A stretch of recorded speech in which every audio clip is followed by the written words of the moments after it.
بسم اللہ الرحمن الرحیم۔ حضرت سمیہ ام عمار رضی اللہ تعالی عنہ کی شہادت۔ سمیہ بنت خیاط حضرت عمار رضی اللہ تعالیٰ عنہ کی والدہ تھی، جن کا قصہ پہلے بھی گزر چکا ہے اس کتاب میں۔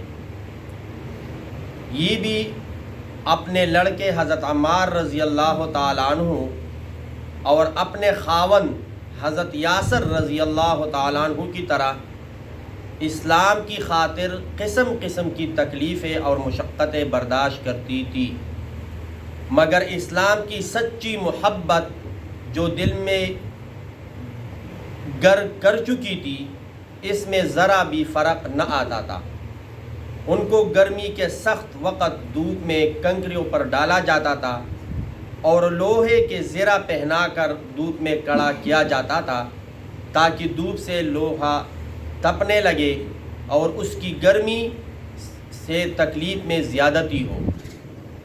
حضور اقدس صلی اللہ علیہ وسلم کا ادھر کو گزر ہوتا تو صبر کی تلقین فرماتے، یعنی ان اللہ مع الصابرین، بے شک اللہ صبر کرنے والوں کے ساتھ ہے۔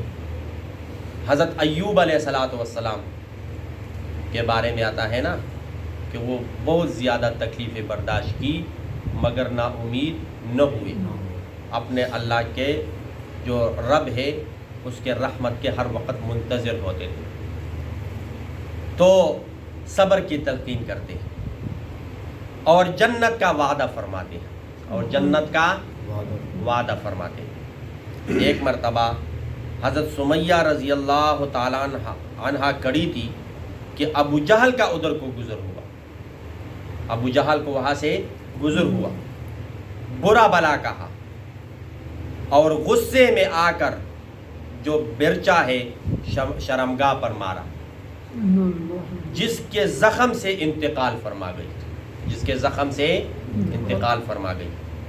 اسلام کی خاطر سب سے پہلی شہادت انہی کی ہوئی، اسلام کی خاطر سب سے پہلی شہادت جس خاتون کو نصیب ہوئی اس کا نام کیا ہے؟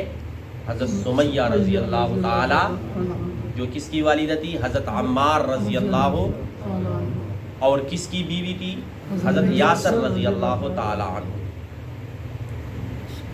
اب دنیا میں آپ لوگ نے سنے ہوں گے لیلا مجنون، پتنی طرح طرح کے قصے کہ میں جان دے دوں گا لیکن اپنے بات سے واپس نہیں ہوں گا، یا میں اپنی جان دے دوں گا لیکن یہ میں کام ضرور کروں گا۔ تو اگر جان دینی ہے تو پھر حضرت سمیہ رضی اللہ تعالی عنہ کی طرح کس کے لیے؟ اللہ کی رضا کے لیے۔ کیوں؟